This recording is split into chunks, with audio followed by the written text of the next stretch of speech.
água magnetizada.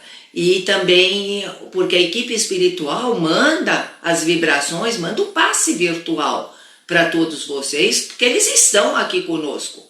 Da hora que a gente começa, da hora da live do Joaquim, eles estão sempre nos acompanhando, tá bom? Então coloquem um copo com água que vai ser magnetizada essa água assim durante a explanação. Então vamos nos preparando neste momento para o início dos trabalhos dessa noite. Com o nosso profundo agradecimento, a equipe espiritual do Dr. Bezerra de Menezes, a equipe espiritual que trabalha conosco, que nos dá toda a sustentação, todo o apoio em todos os trabalhos que fazemos, em nome do centro, em nome de Jesus, em nome de Deus.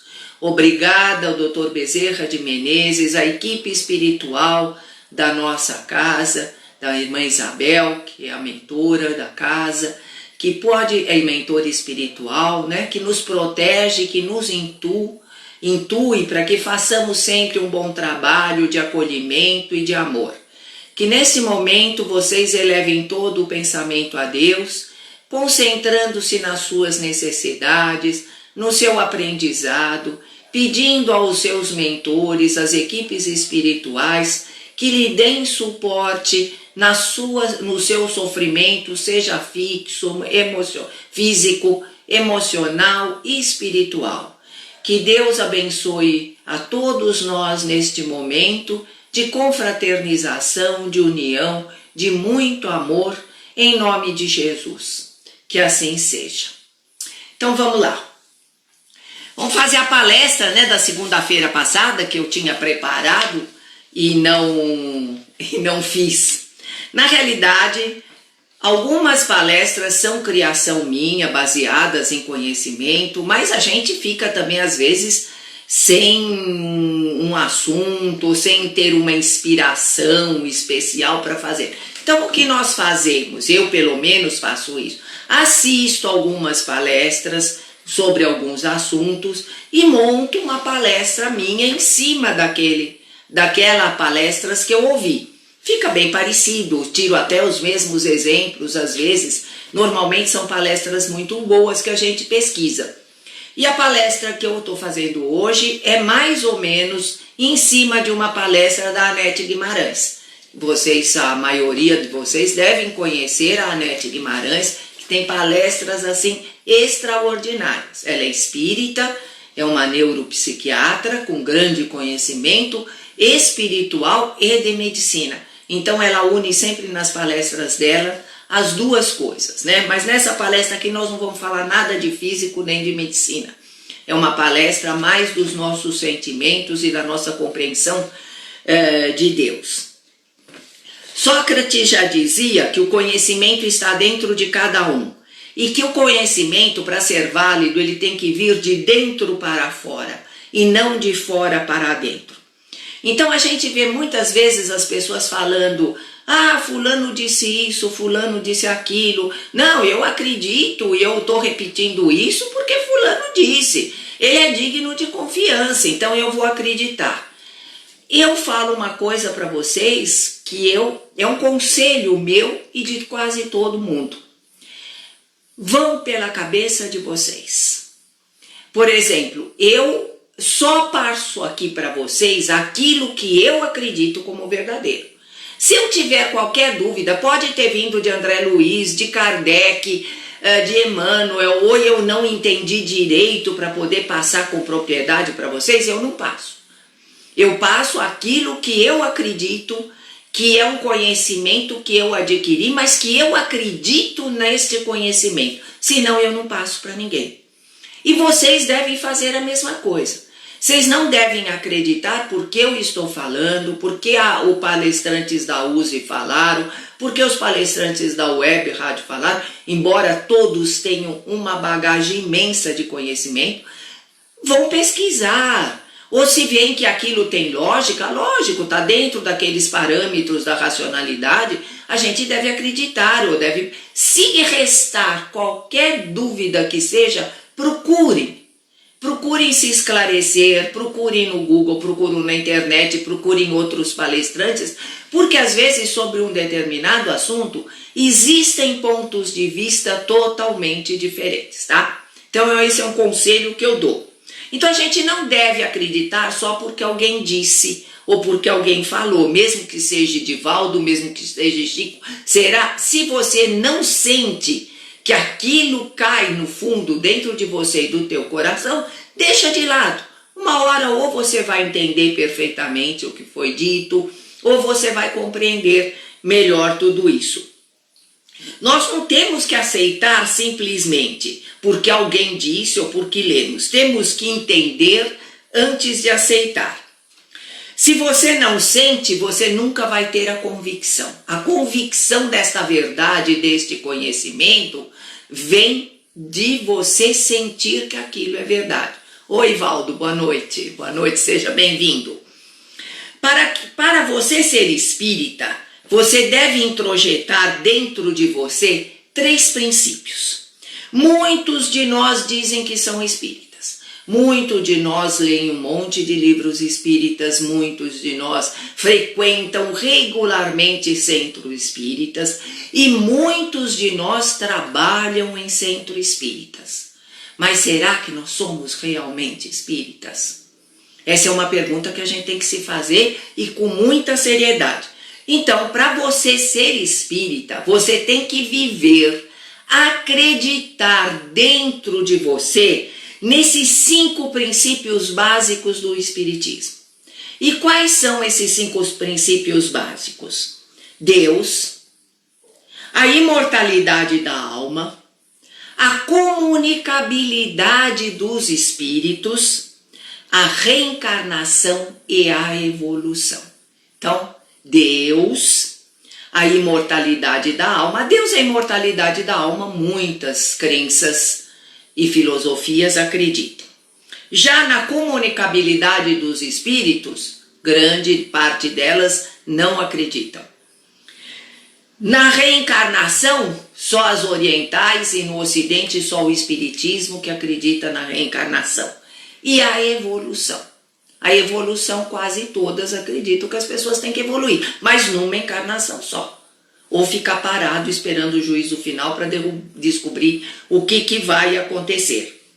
Se um deles, gente, se um desses princípios básicos não funcionar para você, você nunca vai conseguir ver o mundo como um espírita vê.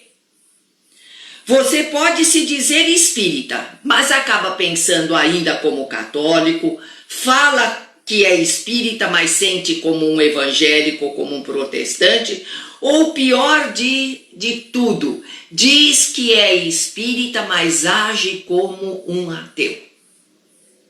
Olha a gravidade disso que eu estou afirmando. Hoje essa palestra talvez não agrade a muitos companheiros de jornada e de espiritismo. Mas, como eu falei, como eu sou muito coerente, muito verdadeira com aquilo que eu acredito, eu vi certas coisas, eu tenho visto ultimamente certas coisas, e ouvindo essa palestra da Nete Guimarães, eu me senti na obrigação de expor e de explicar essas coisas para vocês. Exemplo, você acredita na reencarnação e vive como se não fosse verdade. Porque você faz tanta coisa aqui, como se fosse a única, quer aproveitar ao máximo, quer viver intensamente, não se preocupa com o seu próximo, que é como se você não fosse voltar. Então você diz que você acredita na reencarnação, mas não vive pensando na lei do retorno e que você vai voltar e vai ter que dar satisfação da sua conduta nesta encarnação. Acredita na vida após a morte. Nós acreditamos na vida após a morte? Acreditamos. Nós acreditamos na evolução? Nós acreditamos. Mas o que acontece? A gente ouve um monte de pessoas que se dizem espíritas afirmando: bandido bom é bandido morto. Um espírita jamais deseja a morte de ninguém, por pior que esta criatura seja. porque nós sabemos que ao desencarnar, ele perde todas as chances de evoluir ainda, de um aprendizado que o faça evoluir, de despertar nele um sentimento de perdão, de despertar uma consciência que não teve até aquele momento. Então nós não podemos desejar que ninguém morra, nem o bandido, nem a pior das criaturas. Aquela pessoa que é espírita e acredita nesses princípios espirituais, nesses princípios espíritas, não pode desejar a morte de ninguém, nem mesmo de um bandido. Nós temos que acreditar na imortalidade da alma. Então, para o espírita, um bandido bom é o bandido preso. O bom para o bandido deve ser preso. Lá ele vai ter a oportunidade de evoluir, ele vai ter a oportunidade de se arrepender. E se nada disso acontecer, ele vai para a espiritualidade, vai ter que prestar as contas e vai ter novas oportunidades em outras encarnações. Normalmente, muitas coisas que as pessoas dizem, um verdadeiro espírita não pode dizer. Outras pessoas que não têm as mesmas crenças que nós temos, que não acreditam dentro deles de verdade nesses 5 princípios básicos do espiritismo, quem se diz espírita e vive esses 5 princípios básicos do espiritismo tem determinadas coisas que não podem dizer, nem pensar, não é só dizer, não podem sentir. Não podem ter esses sentimentos e essas emoções. Não podem dizer essas coisas e nem pensar essas coisas. Porque tudo aquilo que a gente aprendeu, tudo aquilo que o Espiritismo nos ensina, não combina com esse tipo de expressão e de sentimento. Uma coisa, por exemplo, que agora que eu vou falar, que muita gente talvez não vai gostar, né? Assim, gente, Jesus vivia no meio de um povo muito ignorante, de um povo atrasado, de um muito ignorante. Alguém viu Jesus criticar esse tipo de povo? Chamá-los de ignorantes, de burros, de atrasados? Não, Jesus nunca fez isso. Jesus tinha paciência para explicar, Jesus tentava mostrar para eles a verdade. E se eles não entendiam ou não aceitavam, Jesus seguia em frente, sem forçar ninguém a nada. Por quê? Porque Jesus tinha respeito. Quando você não respeita o outro, você provoca no outro um grande desconforto emocional. A gente tem que respeitar o outro. Quando você não respeita o outro, é porque você se julga superior. Você acha que é você o dono da verdade, que você sabe tudo, que a tua verdade é a única que existe. E isso acaba desencadeando um grande confronto. Assim nunca seremos educadores. Um espírito é um educador. O espírito é aquele que ensina com o seu exemplo, com as suas atitudes, aquele irmão mais atrasado. E ele não pode falar, olha, eu sei tudo, eu sei a verdade, mas você é um burro ignorante, que mais você tem que concordar comigo. Porque você é tão burro e tão ignorante que você não está aprendendo nada. Entende? Gente, cada um tem um nível de evolução, cada um veio aqui para aprender alguma coisa. E quem garante que nisso que você está dizendo do outro, que ele é ignorante por causa de determinadas coisas que ele acredita, ou que ele segue, ou convicções que ele tem, você não está sendo ignorante nesse momento em julgar assim um seu semelhante. Respeitar, gente, não é abrir mão daquilo que a gente acredita. Respeitar é aceitar o que o outro acredita, né? E não chamar de ignorante, de burro, por ser diferente. Cada um tem o seu tempo de despertar para qualquer que seja a verdade. Então, o que a gente tem visto hoje muito de atitudes de espíritas, daqueles que se dizem espíritas? Hoje isso me deixa muito triste. Com toda honestidade, gente, eu não estou fazendo charminho, nem gênero, nem nada. É que é uma coisa que me chama a atenção e me deixa muito constrangida e muito triste mesmo, triste, de ver pessoas que são tão boas, que fazem tanto bem, que trabalham na casa espírita, que se dedicam, que são médiuns, por causa dessa nossa política, estão se agredindo amigos, agredindo parentes, agredindo-se abertamente nas páginas sociais. Que é isso? Respeite o outro. Quem garante que você é o dono da verdade ou o outro é o dono da verdade? Você tem os seus princípios como o outro tem os princípios dele. Você tem as suas razões para achar que aquilo que você pensa é a verdade, como o outro tem as razões dele para achar que aquilo que ele acredita é a verdade. Ele tem as suas simpatias e as suas antipatias, assim como você. Você não tem o direito de catalogar todo aquele que pensa diferente no momento daquilo que você pensa, de burro e ignorante.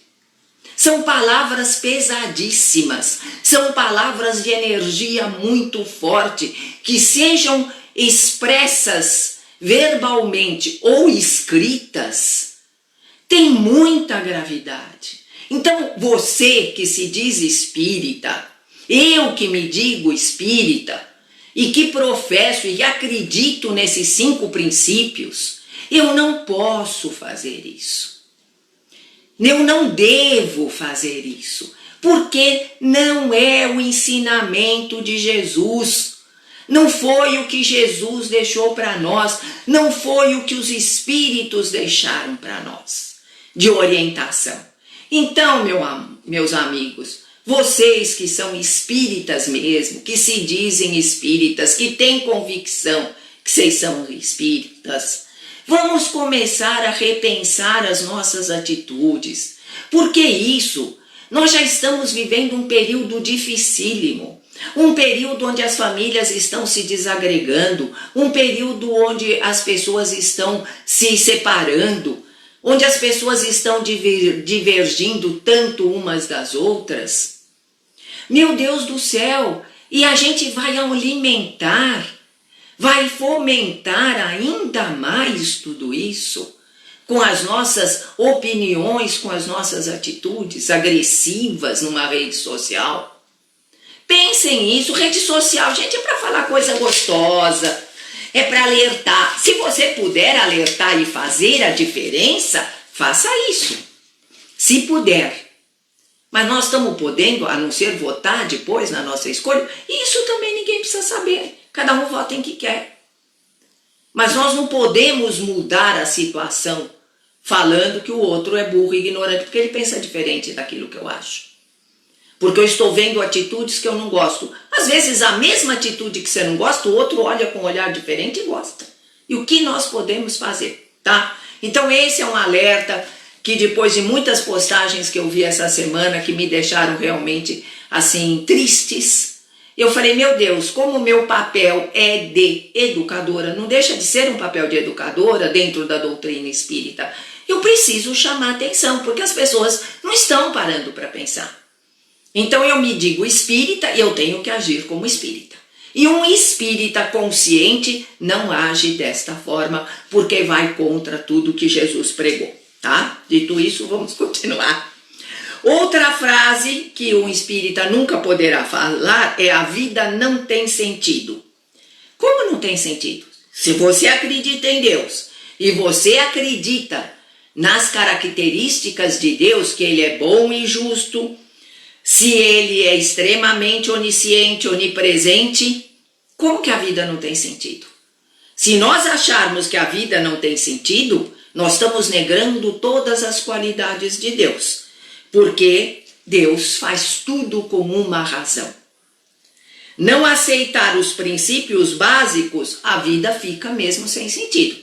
Mas para quem aceita os princípios básicos, a vida tem sempre muito sentido.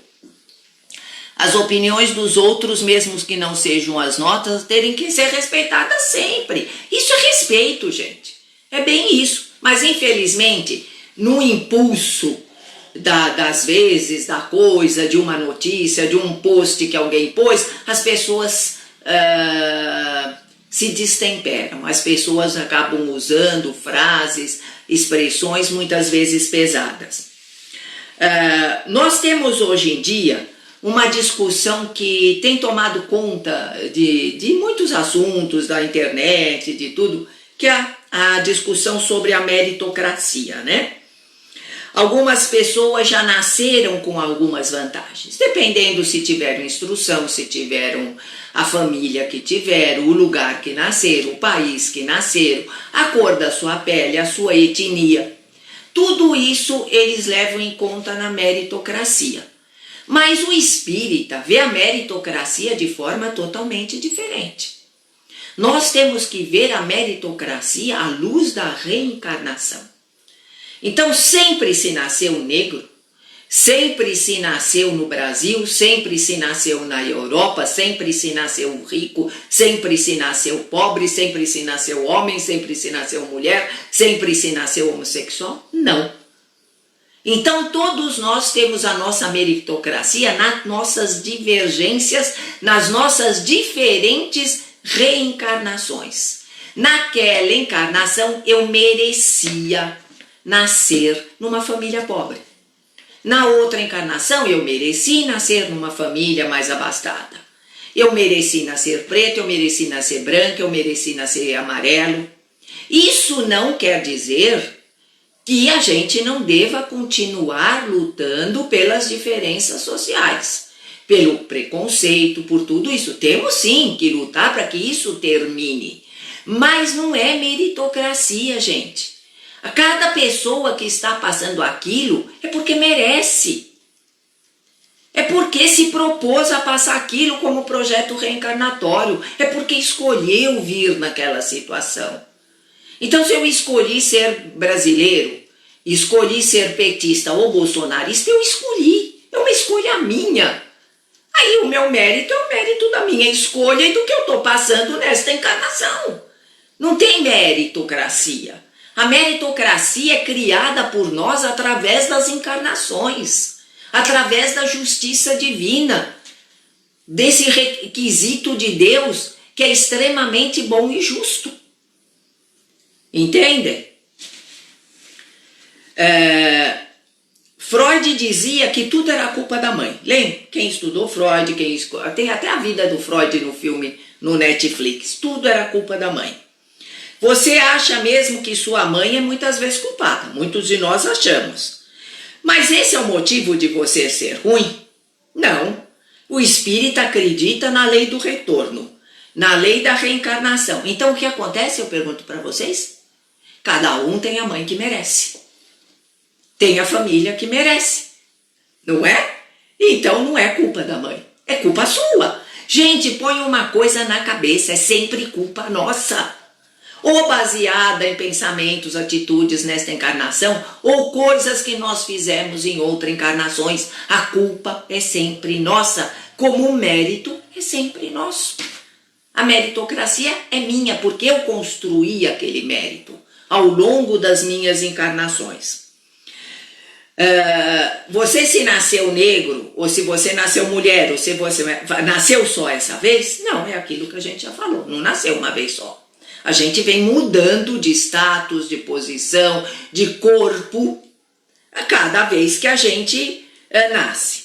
Então, essas todas discussões de quem merece, de quem não merece, que tem pessoas que são privilegiadas, outras não, são discussões feitas que não deveriam ser feitas pelos reencarnacionistas. Como torno a falar, não confundam que a gente tem que ficar indiferente, não é isso. Nós temos sim que lutar pelos direitos dos outros. Mas não achar que o outro é sempre a vítima porque ou nasceu de um jeito, ou nasceu daquele outro, ou porque teve dinheiro, ou porque não teve. Gente, tá cheio de gente que nasceu em lugar desprivilegiado e conseguiu grandes coisas. Por quê? Porque já era um espírito mais adiantado. Ele já estava aprendendo. Então é isso mesmo, a culpa é sempre nossa. Está mais do que na hora, Leovaldo, de começar a aceitar isso, que a culpa é sempre nossa. Gente, eu repito isso nas minhas aulas de reforma íntima há 4 anos, todas as terças-feiras. A culpa é sempre nossa. Ponham isso na cabeça. A culpa é sempre nossa. Se você não pensa assim, então você não acredita em Deus. Agora vem uma pergunta mais ainda. Você acredita em Deus? Estou perguntando para vocês. Pensem, vocês acreditam em Deus? A maioria deve ter respondido sim. Deus é justo? Todos vão falar, Deus é justo. Mas no fundo, muitas vezes a gente olha determinadas situações e fala, meu Deus, quanto tem justiça. Que de justiça de Deus, por que Deus faz isso? Por que Deus está permitindo isso? Por que Deus fez isso comigo? Por que Deus fez isso com o outro? Por que Deus permite? Ora, Deus é o criador de tudo? Deus é o criador de tudo. Ele é onipotente? Então ele pode tudo. Ele é onisciente? Então ele sabe tudo. Ele é onipresente? Então ele está em todos os lugares. Ele é onipresente. Ele está em todos os lugares, inclusive dentro de nós. Então ele sabe tudo o que está acontecendo com todo mundo em toda parte, não sabe? Pois é. Deus, então eu pergunto agora para vocês. Deus é bom ou Deus é ruim? É outra dúvida que as pessoas começam a ter. Deus é bom? Mas onde está? Por que acontece tanta maldade se Deus é bom? Por que tanta gente sofre se Deus é bom? Como é que eu vou acreditar na bondade divina com tanta injustiça que eu vejo pelo mundo? Eu pergunto agora para vocês, o mal existe? Todo mundo acha que o mal existe. Nós não achamos que o mal existe? Ai, nossa, quanta maldade. Uma vez eu recebi, acho que hoje ela nem está assistindo a live, mas recebi uma mensagem de uma pessoa que assistia a live dizendo que às vezes ela se questiona onde estava a bondade de Deus, o que ela está fazendo nesse mundo, neste planeta, cheio de tanta maldade, de violência, disso, daquilo, daquele outro. Gente, então eu pergunto, mas será que a gente acha mesmo que Deus é bom? Você falou, Deus é maravilhoso, mas você sempre acha que Deus é maravilhoso? Que Deus é justo? Então, por que nós achamos isso? Porque nós temos a firme convicção na reencarnação. Se nós não tivermos uma firme convicção na reencarnação, nós não podemos achar que Deus é justo. Baseados numa única existência, como é que nós podemos dizer que Deus é justo e que Deus é bom? Entendem? Como nós não podemos separar esses princípios, o princípio de Deus, o princípio da imortalidade da alma, o princípio da reencarnação, porque senão vai tudo por terra. Eu me tornei espírita por causa disso. Eu era extremamente católica, eu era extremamente praticante, eu não faltava nos domingos de festas de guarda, comungava, fazia tudo direitinho. Fui batizada, fui crismada, estudei em colégio de freira. Só que chegou uma hora, já com perto dos meus 40 anos, que eu comecei a me questionar com alguns acontecimentos da minha vida, da bondade e da justiça divina. Então, o que eu cheguei à conclusão? Ou eu achava uma resposta para isso, ou eu ia virar ateu. Ateia. porque eu não podia aceitar que Deus existisse, não sendo bom e justo, onisciente, onipresente. Que Deus é o quê? Um sádico que deixa uns serem felizes, outros sofrerem? Se você não acreditar na reencarnação, não tem sentido Deus. Parem para pensar nisso.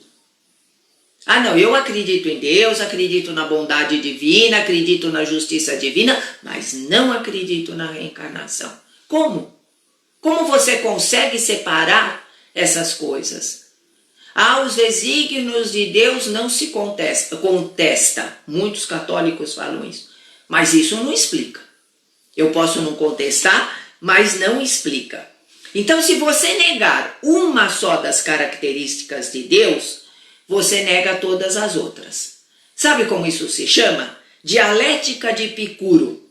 É a base do materialismo. São esses argumentos que os materialistas usam. Se Deus não estiver fazendo sentido para nós vamos ter que provar, né? Como começamos a palestra? Temos convicções profundas ou não?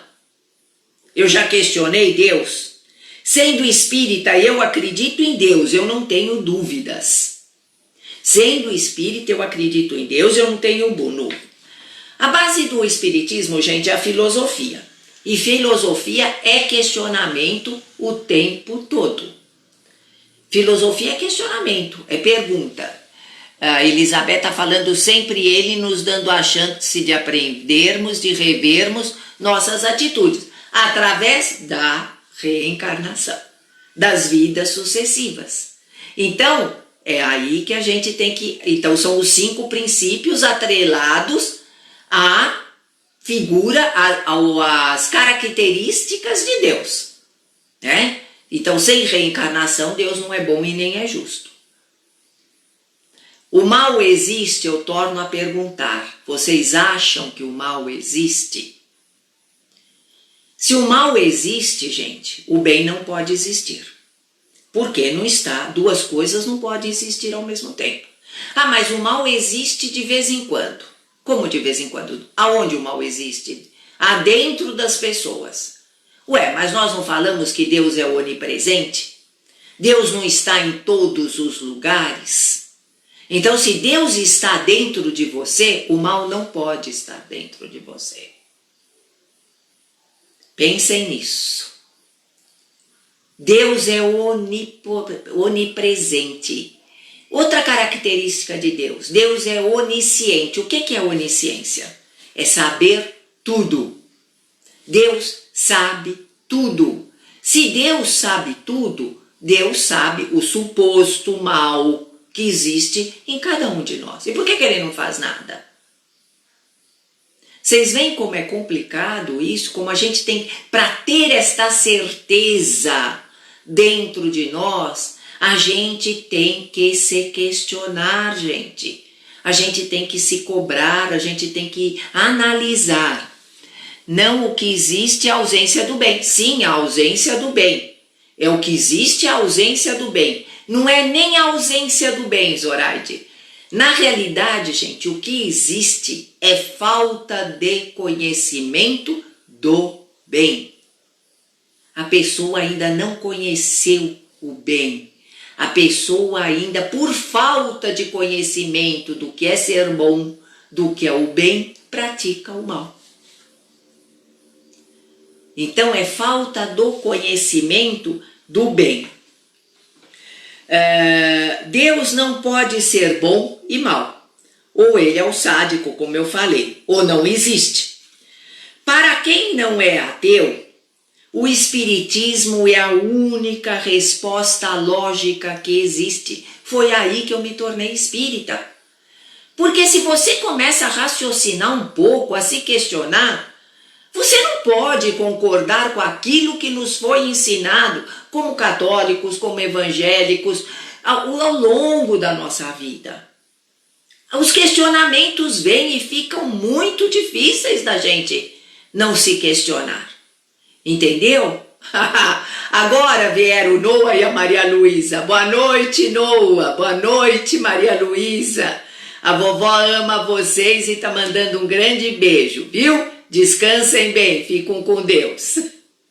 Então vamos lá. Boa noite, Lulu. Boa noite, Nonô. Ó, beijão para vocês. Então, gente, se faltar um desses princípios, Deus, imortalidade da alma, comunicação dos espíritos, reencarnação e evolução, se faltar um desses, o resto não tem sentido. Fica sem sentido. Kardec pergunta no Livro dos Espíritos, o que é Deus? Ele não pergunta quem é Deus. Ele pergunta o que é Deus. E a resposta vem, inteligência suprema. Se é inteligência suprema, não tem nenhuma inteligência maior que a de Deus. Não é? Então, muitas vezes, nós achamos que alguma coisa, aquilo é o melhor. Aquilo que eu falei agora há pouco. Nós somos os fiscais da consciência alheia. Nós estamos achando que aquilo é o certo, que aquilo é bom, porque nós achamos que aquilo é o melhor, nós julgamos. Mas o único que sabe, o único que tem a inteligência suprema, a onisciência de todas as coisas, é Deus. E só Ele é que pode saber o que é o bom, o que não é tão bom, o que serve para você e o que não serve. E como Ele vai lidar, como você vai ter que lidar através das suas escolhas. Então, por que Deus permite que alguns tenham câncer e outros não? Por que Deus permite que percam os seus filhos e outros não? Por que Deus permita que nasçamos num lar estruturado e outros não? Por que Deus permite que alguns sofram? Se mereceram, Deus é ruim? Questionavam isso, as pessoas que não são espíritas questionam isso o tempo todo. Ou então, acho melhor nem questionar para não ter confronto e aceito e vão vivendo a vida sem se questionarem. Por que isso ou aquilo acontece? Como Deus permite? Por que eu? Então, gente, aquilo, Deus é inteligência suprema. Ninguém é mais inteligente do que Ele. Então, tudo que existe foi o quê? Intencionalmente por parte de Deus. Mas se Ele é bom e justo, e tudo foi intencionalmente por parte de Deus, tem que ver bondade e justiça na intenção de Deus. Estão entendendo aonde a gente está querendo chegar? É isso, gente, que a gente tem que se perguntar o tempo todo. Então, Kardec perguntou para os espíritos, o mal existe? E a resposta dos espíritos foi não, o mal não existe. E como isso? Kardec ficou abismado. Então, o que chamamos de mal, o que é? E eles respondem, o que vos parece o mal, nada mais é do que a ignorância do bem. Aquilo que eu falei, Zoraide. Ou falta do conhecimento do bem. A ignorância do bem. Ignorância de quem? Nossa! De nós. De cada um de nós. Quando enxergamos o mal, nós não estamos entendendo a nossa ignorância. Se eu vejo o mal no outro, eu sou ignorante com relação a esse outro. Eu sou ignorante com relação a mim. Eu sou ignorante contra a todos os princípios que o Cristo nos deixou ensinando, a todas as intenções de Deus. Toda vez que eu julgo, o ignorante sou eu, que não aprendi, que não respeito coisas que eu já devia ter aprendido e respeitar. Mesmo na internet, a vida é como um videogame. Um menininho descreveu a vida como um videogame. Olha que legal que ele falou. Você tem um avatar. Ele morre. Você pega outro avatar. Aí você tem mais vidas. E vive de novo. E continua o jogo até você passar de fase. até você chegar no game over, que você conseguiu a fase mais alta daquele jogo. É isso a nossa vida. Nós deixemos este avatar, este corpo, e pegamos outro na próxima encarnação e jogamos de novo. Aí a gente morre, aí a gente não ultrapassa todos os obstáculos, não aprendeu ainda o jogo. Aí vamos de novo, pegamos o outro avatar, até que a gente consegue um nível, o maior nível do jogo. Aí nós não precisamos mais voltar, começar o jogo de novo, começar tudo, o jogo acabou mesmo. Entender? Olha que descrição bem clara e lógica que essa criança fez da vida. Você mata o outro para tirar a sua dor. Não adianta, porque o outro não morre. Ele é um espírito imortal, ele não morre. E pior de tudo, ele vai aumentar a sua dor, porque ele vira seu obsessor, quase sempre.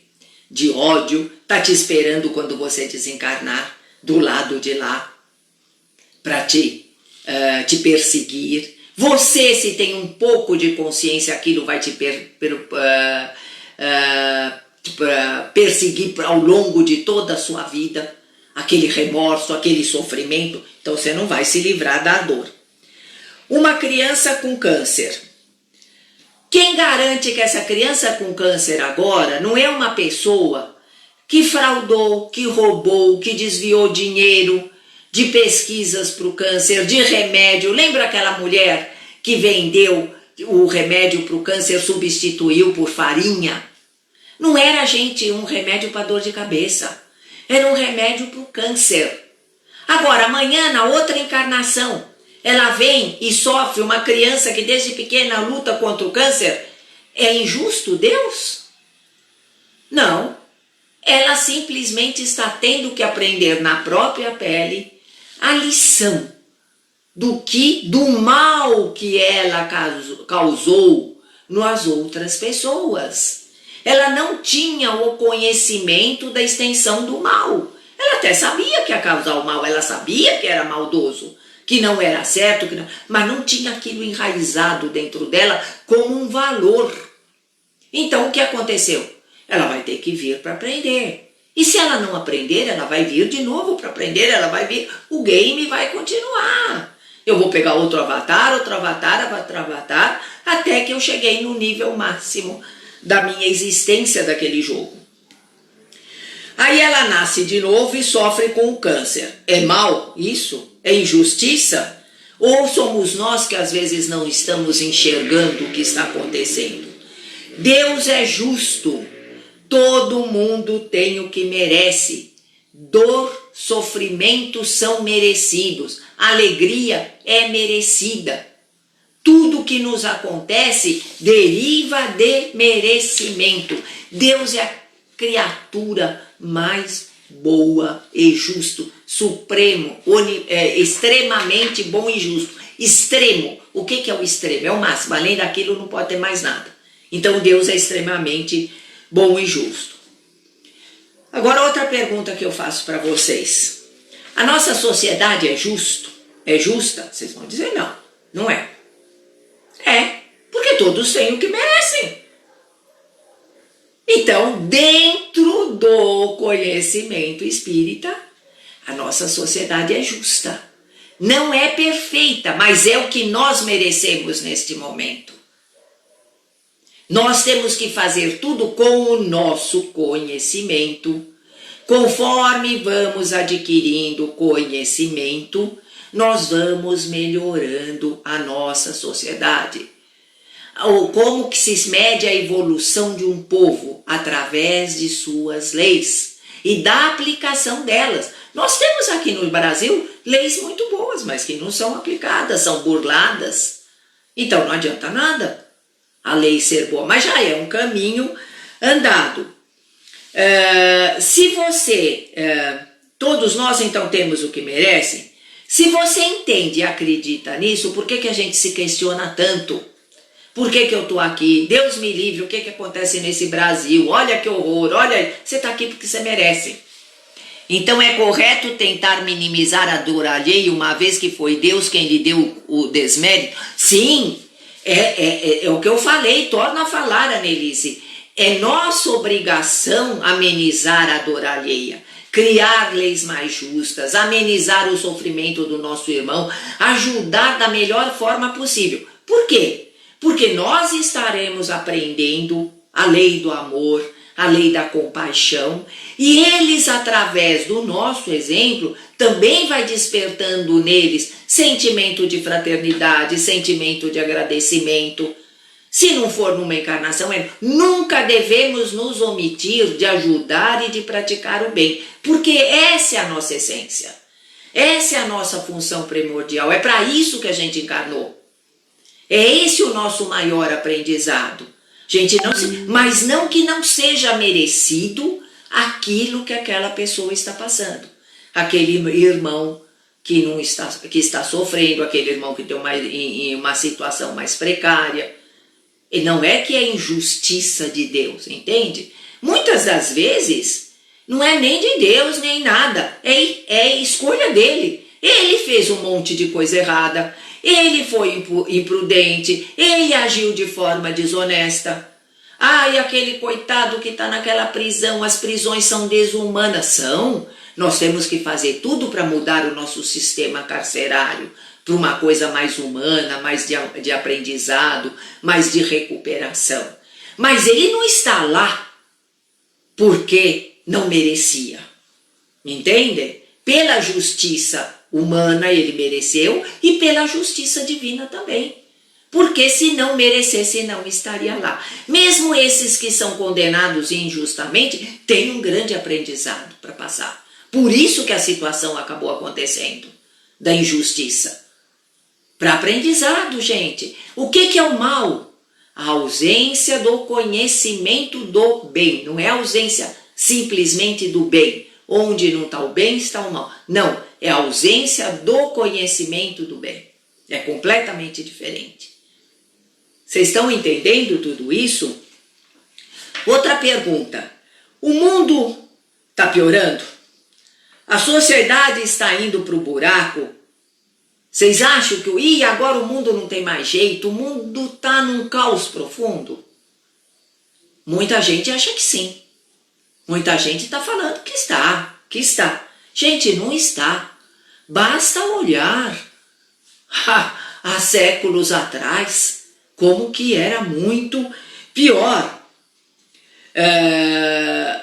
A gente fala na lei, a sociedade está indo, então, na lei do progresso no livro dos Espíritos, quando os indivíduos estão progredindo, a sociedade está evoluindo também. Se nós estamos evoluindo, a sociedade como um todo está evoluindo. Então vamos ver. O racismo piorou? Ainda tem muito. Mas em 1910 o racismo era muito pior. As leis melhoraram, as leis ficaram mais justas. O machismo. Em 1930 a mulher não tinha direito nenhum. Ela não votava, ela não podia ter educação. Ela conquistou esse direito, então melhorou para a mulher também. Nós temos menos analfabetos hoje? Temos, ainda temos muito, mas já temos bem menos. A violência. Ai, mas tá tão violento. Meu Deus, olha o Rio de Janeiro, olha isso. E como era antigamente? Um resolvia invadir a aldeia do outro sem motivo, sem lei, sem nada. Ia lá, matava todas as mulheres, as crianças, estuprava e invadia a coisa. Ninguém estava sossegado. Bastava um mais poderoso com um exército maior querer um pedaço da terra, ou a terra, as casas, as mulheres, pegava, levava como escravo. Então, melhorou. Não melhorou?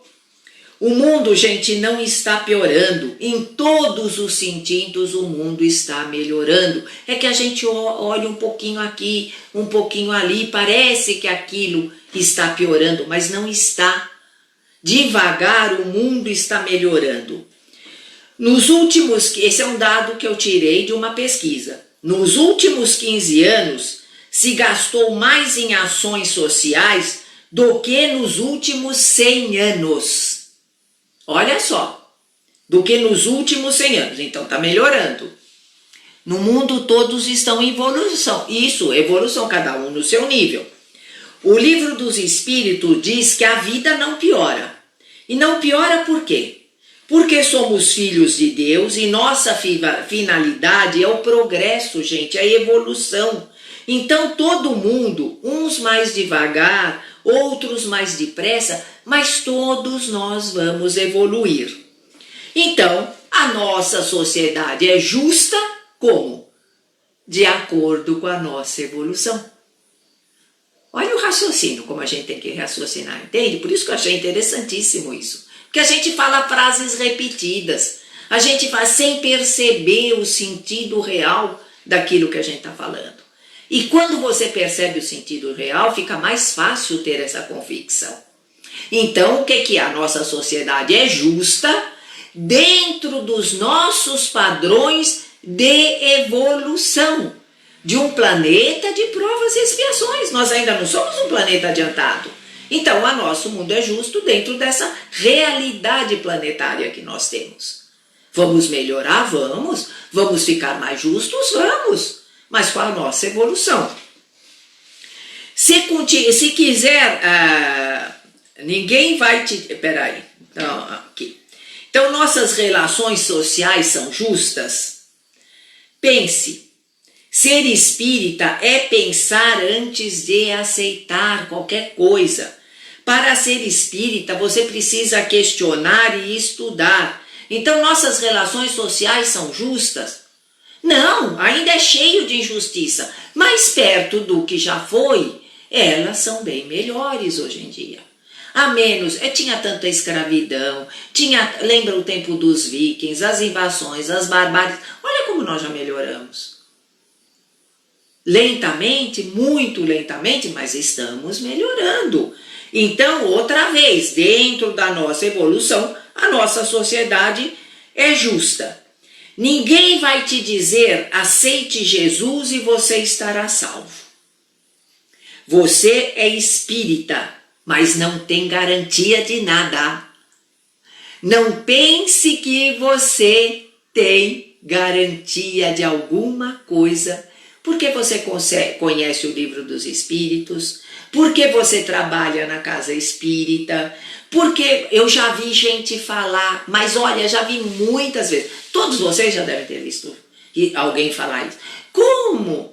Agora que eu sou espírita, que eu estou trabalhando na casa espírita, que eu vou toda semana, que eu ajudo tanta gente, me acontece tudo isso? Não tem nada a ver. Só porque você virou espírita, porque você você tá livre do que você já fez, da lei do retorno, não, você não está. Mas o que você não tem ideia é que talvez se você não estivesse começando a mudar, a ajudar, a trabalhar, a ajudar o seu próximo, aquilo que você está passando hoje talvez fosse bem pior. Você estaria passando bem pior. Porque também, de acordo com as nossas atitudes, no desenrolar da nossa encarnação, nós vamos aliviando sim o nosso sofrimento e a nossa dor. Porque o sofrimento e a dor, gente, é para aprender. Se a gente aprende, não precisa sofrer. Se eu já aprendi, para que eu vou passar por aquele processo de sofrimento se eu já aprendi? Podemos até estacionar, mas voltar para trás nunca nossa sociedade vai retroceder. Quando falo, antigamente era bom, era menos violência. Em algumas coisas, em outras não. E o antigamente para nós não é o que quando se fala em antigamente, em evolução, é muito antigamente, são séculos. São séculos, gente. A única garantia para ser salvo, gente, seja espírita ou não, é fazer o bem. Tanto que o lema do espiritismo é esse, fora da caridade não há salvação. Se quiser continuar a ser espírita, não pode pôr a culpa no demônio, na mãe, em ninguém, no obsessor, no outro, e ninguém. Torno a falar, a culpa é sempre nossa. As relações sociais são justas.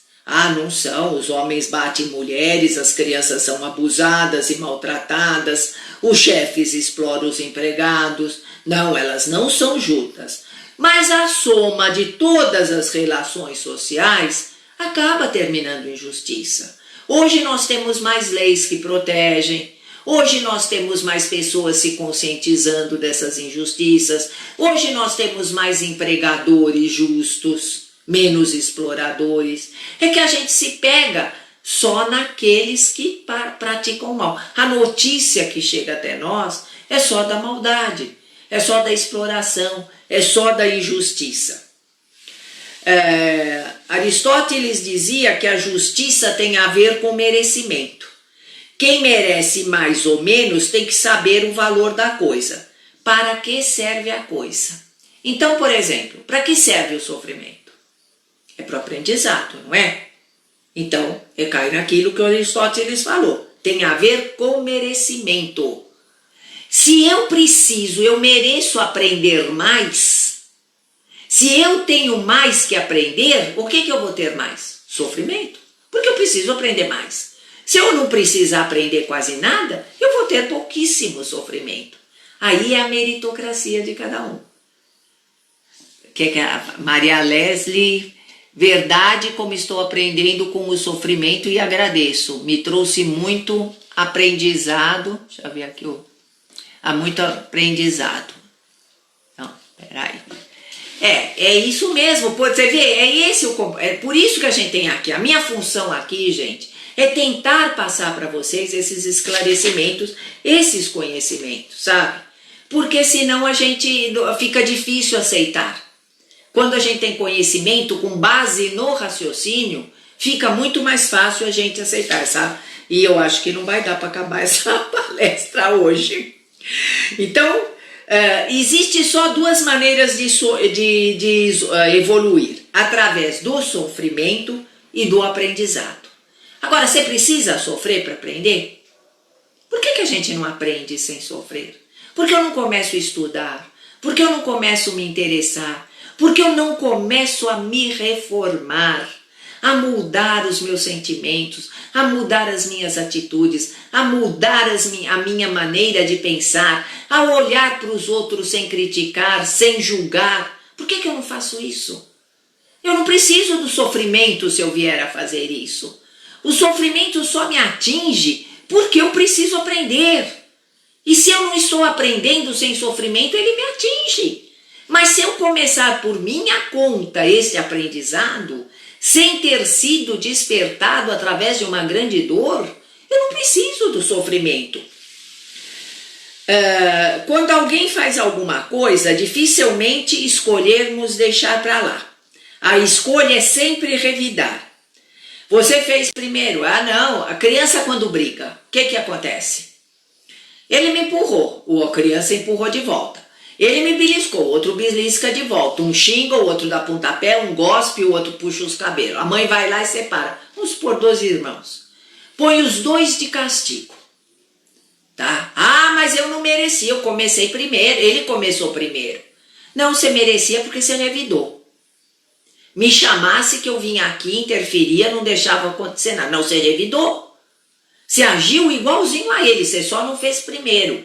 Mas você revidou. Então, os 2 vão ficar de castigo. Uma hora, um deles vai aprender para não passar mais pelo castigo. Aí ele vai ser castigado. A próxima vez que o irmão, alguém agredir, cuspir, ele não vai revidar. Ele chama a mãe, ele me cuspiu, mãe. A mãe vai lá, pois só aquele que cuspiu de castigo. É só aquele que vai sofrer. O outro não revidou. É assim, gente, que a vida funciona. Simples assim.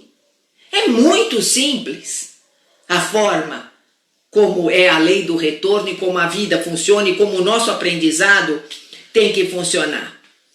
Então, o que a gente tem que aprender? Que aquilo que a gente faz gera sofrimento, dói. Então, eu não vou fazer para os outros aquilo que eu não quero para mim. Por exemplo, eu machuquei alguém me machuca, eu estou sentindo na minha própria pele que aquilo dói. Então, é o que eu numa encarnação, lesei alguém, magoei, agi muito mal, na outra eu vou sofrer a mesma coisa para aprender. Porque se eu não sofrer na própria pele, eu não vou aprender. Então, muitas vezes nós não aceitamos muito situações por orgulho. Não cedemos por orgulho, né? Então, gente, eu vou até dar uma olhada. O orgulhoso quer sempre ser o melhor que todo mundo, ele sempre acha que ele está certo, ele sempre acha que ele merece as melhores coisas. Sofre muito quando alguém discorda. Eu não vou falar, isso nós vamos dar depois uma palestra ou uma aula sobre orgulho e humildade. Então, vou pular tudo isso aqui, vamos ver. Gente, as pesquisas dizem que não há câncer sem mágoa e ódio. E as crianças podem não ter, quando tem câncer em criança, que a gente fala essa criança, do quê? Que mágoa que ela tem, que ódio. A gente traz a mágoa, o ressentimento de uma encarnação para outra, gente. Então, às vezes eu sou uma criança e a criança nasce e logo depois vem o câncer de tanta mágoa e ressentimento que ela veio trazendo de outra encarnação, embora ela não lembre. Então, você ou aprende ou você sofre. A gente sabe, tem informação de monte. Tem o livro dos Espíritos, tem todos os livros do André Luiz, todos os livros ditados por Emmanuel, todos eles ensinam a mesma coisa, que todo sentimento negativo, toda atitude negativa nos faz sofrer. Para encerrar, uma coisa bem difícil, a inveja. A inveja é outra coisa que provoca grande sofrimento e que tem retorno. Aí a Nete Guimarães conta uma historinha que eu achei ótima e que muitos de vocês já devem conhecer. A história da serpente e do vagalume. A serpente perseguia o vagalume corria, e a serpente atrás dele, ele estava ficando cada hora mais cansado e a serpente não parava de perseguir. Quando ele viu que ele não ia conseguir escapar, ele parou e perguntou para a serpente: por que você me persegue? Eu faço parte da sua cadeia alimentar? Ela falou: não. Eu lhe fiz alguma coisa para você me odiar e me perseguir desse jeito? Também não. Ele falou: então o que é? Você brilha, não é nada pessoal. A inveja, gente, é bem isso. Então, se pergunta: o que eu tenho que fazer para não despertar a inveja em ninguém? Não seja nada, não faça nada, se apague como pessoa, porque a inveja vai sempre existir. E você não pode deixar de ser o que você é para não despertar a inveja. Então, não tem o que fazer para não despertar a inveja. A inveja sempre vai existir no coração do homem, até que a gente chega a desmanchar, a participar de um planeta mais regenerado, onde esse sentimento não vai mais existir. Mas orgulho, egoísmo, inveja são a base de todas essas más ações, de toda essa falta de conhecimento do bem, onde impera o mal, porque não se conhece que é egoísmo, não se conhece o que não se reconhece como orgulhoso, como egoísta, como invejoso. E enquanto a gente não reconhecer, a gente ainda vai desencadear todo esse tipo de reações em nós e nos outros. Então, como eu faço para não sofrer, para aprender sem sofrimento? Aí, aprender sem sofrer, é isso, aprender. Se eu aprendo, o sofrimento não vem. Agora, o que o outro sente é problema do outro. Eu é que não posso sentir. Você não pode deixar de ser o que você é, deixar o seu brilho porque o outro te inveja. Seja você. Você não deve ser egoísta. Se o outro é egoísta em relação às atitudes dele, ele que seja. Entende? Então, se nós aprendermos e confiarmos nesses 5 princípios básicos da doutrina espírita, que é Deus, a imortalidade da alma, a comunicabilidade dos espíritos, a reencarnação e a evolução, nós temos coerência na nossa forma de viver, como espíritas. E daí vai depender do que a gente fala, vai depender do que a gente age, porque se nós agirmos acreditando nesses 5 princípios, a nossa atitude é outra. Não basta dizer, sou espírita e não ajo como espírita. Acredito em Deus e age como se não acreditasse em Deus. Tenho fé e age como se não tivesse fé. Então é isso que a gente precisa cultivar dentro de nós. Vamos entender essa verdade para ser feliz. Deus sabe o que faz. Dentro dos princípios de Deus, Santo Agostinho dizia: as pessoas não são o que parecem, as pessoas não são o que deveriam ser, as pessoas não são o que gostaríamos que fossem, as pessoas são exatamente o que são. E não existe nada que você possa fazer a respeito. Se nós aprendermos a viver com esta verdade, nós vamos viver bem melhor. Tudo que acontece no mundo ou a qualquer pessoa é porque Deus permitiu, dentro daqueles atributos de Deus. E quem somos nós para discordar? Então não devo lutar contra o mal, devo lutar contra a ignorância. Melhor maneira, ensine, explique, dê o exemplo. É assim, só assim que a gente vai poder ensinar. Está aí todo o nosso trabalho. Não falar mal dos outros, não falar que fulano está errado, julgando, e é fazer direito e explicar como você consegue fazer direito. Se não tem nada de bom a dizer, não diga nada. Assim você não corre o risco de errar nunca. Então é isso, esse ensinamento que eu queria deixar hoje para vocês. Vamos logo fazer a nossa prece, né, de encerramento. Tinha um texto tão bonito que eu queria ter lido, mas leio a semana que vem. Gente, pense nisso, viu? Pense, eu acho até que essa é uma live que devia ser assistida mais de uma vez, sabe? Porque são questionamentos que a gente tem que se fazer e a ficha tem que cair, para que a gente possa agir como verdadeiro espírita que acredita em Deus e nos seus atributos, tá? Então, nós compreendemos Deus hoje um pouquinho mais? Eu acho que sim, né? Eu acho que hoje deu para compreender um pouquinho melhor. Então, vamos fazer a nossa...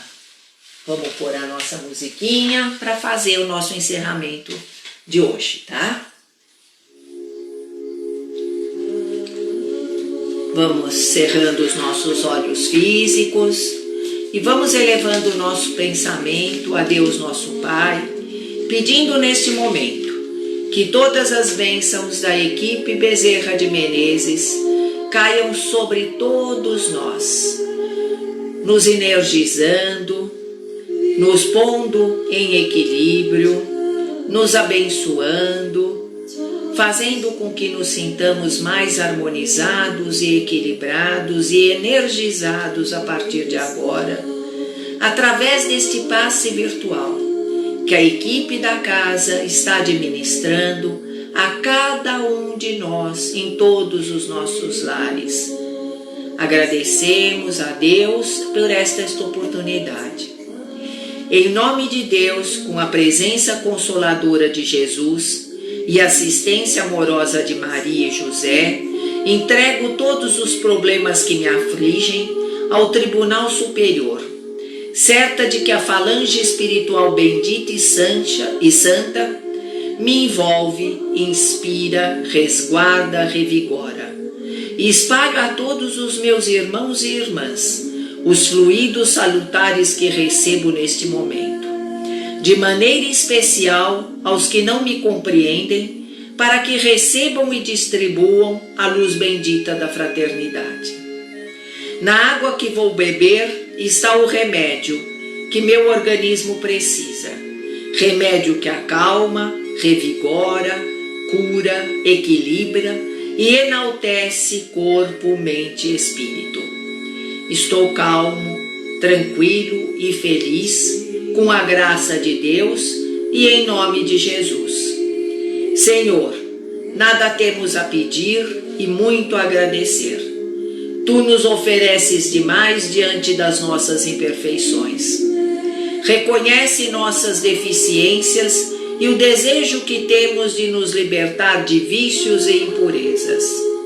Que tua mão bendita possa continuar espalhando sobre nós os fluidos salutares e amenos, a fim de que a missão a nós confiada seja vitoriosa. Aliviar os que sofrem, pacificar os que odeiam, curar os enfermos, regenerar os ímpios e contribuir para a consciência da fraternidade universal. Em nome e em louvor a Jesus, toda bondade, luz e perfeição. Obrigado a Deus e ao Dr. Bezerra de Menezes. Que assim seja. E assim terminamos mais essa live dessa noite, né? Beber a nossa água. Gratidão, gratidão, gratidão. Nós precisamos disso, gente. Está fazendo muita falta, né? Os lares estão se desestruturando, as pessoas estão se agredindo, as pessoas estão se separando. Quantos casamentos desfeitos. Eu falo sempre isso, essa pandemia fez despertar o que nós temos de bom e o que nós temos de ruim dentro de nós. Para a maioria das pessoas foi isso que aconteceu, né? Então é a hora da gente se conscientizar mesmo. Então, gente, amanhã nós temos a nossa aula, né, de reforma íntima, às 8 horas.